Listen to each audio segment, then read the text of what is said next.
So I'm starting to understand more and more that we are a miserable generation because we are a thankless generation, ungrateful generation. We're a generation that always sees the cup half empty.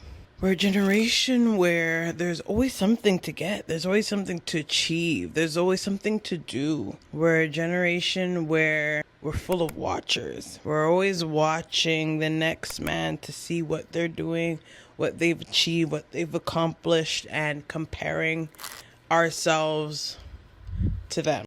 And I really had to check myself because I find myself falling into that trap. And I'm going through, my own life transitions right now. And sometimes I can't help but feel like, oh my gosh, why am I not here? I'm looking at this person, seeing what they're doing, seeing what they're accomplishing. And I'm like, why am I not doing that? Why am I not there? And just feeling bad and then getting upset and then getting miserable. And I feel like God really had to convict me and be like, yo, have you actually took the time to stop and realize all the blessings that have been poured into your life, even within the past year? And I really had to ask God for forgiveness. So I was walking and I really took the time to list out in my head and kind of say out loud I was walking. If anyone's watching me, they might have thought like, what's wrong with this girl? But I really had to walk and start listing out all the things that God has brought into my life, all the things that God has done for me.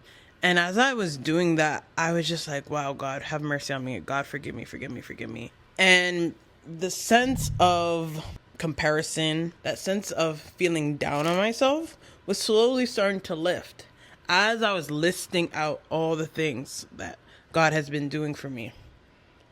Each time I listed it out, I felt a sense of lightness, if you will.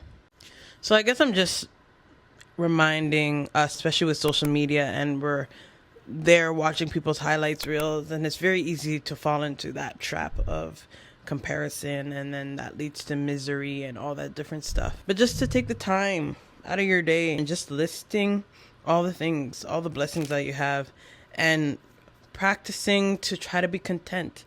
I know it's not an easy thing, especially if you're an ambitious person, if you're an overachiever. Sometimes that feeling of satisfaction and contentment is hard to come by. But with God's grace, we can do it. So I'm going to encourage you to list out all the things you're grateful for.